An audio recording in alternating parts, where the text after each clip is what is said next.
Okay, so let's look at another basic. So another of the pillars of Aikido, SHIHONAGE. Okay, just a yokoman for me, my friend. Aye. Yeah. And down the spine. Four direction throw. Primarily designed for two reasons, either against someone with a sword, or most of the time if someone grabs your hands where you had a sword so that you can carry on and move, because there's an obvious sword cut in there. Now the four direction thing, you'll often see people going, there's a direction here, and there's a direction here, there's a direction this way, and they'll talk about the four directions. And yes, that is true, but to be honest, that's a bit shoehorned in. Really, and if you talk to Japanese people about this, the shiho thing kind of means four directions in the way that you might say the points of the compass. It's inferring any direction. It means that once, if I've got my sword and he grabs my hand, I can lift my sword and I can cut wherever I need to. Especially if his mate's there, I can do him, I can finish him. That's what it was from. Now, what practical use is that for someone that lives 20 miles outside a city in Auckland, where I've not seen anyone carry a sword ever? The useful thing in it, and again, this is my experience, this is how I see it, okay? The beginnings of SHIHONAGE has this Razan connection. This exists in lots of martial arts, it's a spiral connection. Our arms and our legs are made on muscles that basically control them in a linear form. If you put torque through them, you put some twist through them, I can now connect through to his spine. That's what I'm trying to do. Does that make sense? So when I've got that, I then have the same options as I had previously in a Rimanagi and the other things we've been talking about. Okay? I don't necessarily have to go through and do the full kata. The lesson is there. So let's convert this from the Yokomanuchi, let's convert this through to your roundhouse strike now. Roundhouse or haymaker, yeah? So, there's my shape. Get this off the line. And again, quite often, if this is this is one of those things, I got in a fight probably 10 years ago, big drunk lad, and he was just swinging right-handers, and after about the third hit, you could almost count it. 1, 2, here it comes again, 1, 2, and he was a big lad, and literally, you knew it was coming, you could have just gone, bang. I was trying to be nice because he was so drunk, it was horrible, But you can pretty much, you hit someone on the side of the head like that, this is what I'm saying, sometimes you don't even get through to the principle, if your basics are right. And all of the kata teaches you that tenshin movement, so that body movement is a critical part of that learning process. Here, living this out like, there's that shiho. Now from here, I have many options. I'm going to let all you guys, some of your experience, have a play around with it. I can come in, not being too nasty, but that's there, it's obvious. I'm a big fan of the low kick, we'll do some more of that later on. One more. Here, in. Coming in.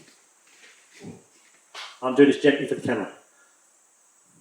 Again, you have to be careful. I'm a short ass. Someone taller, their arm's just going to go on the top and then they're going to strangle me and, you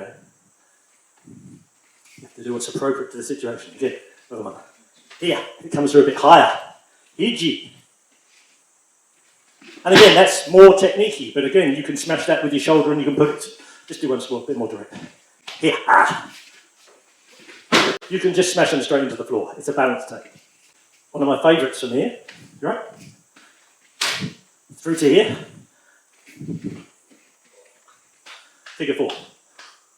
Now I'm facing the camera, so I'm a bit open, but if he tries to swing with that other arm, so at the moment, swing with your left. Yeah, so we can just about reach me. Beautiful technique. Classic Aikido Jiu-Jitsu technique. Straight from the Daitaru, straight from Judo, Jiu-Jitsu, Katsu appears in many arts. But it's directly there. It's just an extension of that SHIHONAGE Razan shape. We, of course, can Henka techniques. We've got this, we can bring this through. There's our Arimi shape again. And I can do whatever version I want from here. So it converts, but the basic idea, the thing that we get from the SHIHONAGE, this. That's the thing I want. The lovely thing about this is if we're up against a wall, I can do, once I've got that, because it's, look what it does to his structure. Sorry, camera person, I'm disappearing off. Look, he's into his front foot. You're rotating his spine back and his weight is going into that space over his pelvis. It gives you all sorts of different instability things to work with, right? So just have a little play. Do it from a roundhouse. Make sure you get inside. Make sure you take the head off the line. Drop this through and move your hips. And then when you've got this, do whatever you feel is there. Even if you just do that and move away, okay? There's so many things you can pervert this basic rasen connection. We'll call it that. We'll call it the SHIHONAGE rasen. You know, this structure here. You know, if my arm is connected, that's one thing. If this starts to connect up to my spine, it's compressing this front shoulder, it's bringing this back, it's putting the weight into the outside of my front foot, and it's bringing this opposite hip around. You're already starting that thing that we had ambitions for with the Rimanagi, where I'm trying to get behind the partner. So some of the things that we can do. And so just from swing the roundhouse. Yeah, so here, straight in, dropping this down, okay? And I've not got a very good shiho on there because I've missed the hand. It doesn't matter, I can come in, I can drop back, and I can make kokiho. That's an obvious one. Right? Again, another one. Here. Didn't do it very well at all. That time I was a bit far away. I've got this in close. I can just go straight in and I can use the shoulder barge. And now I can walk through and I can just sink down and I can control. And I've got all of this on here. Can you feel it? Yeah, so I've got this on the hyperextension of the elbow on the leg. Again. Hey, that's better.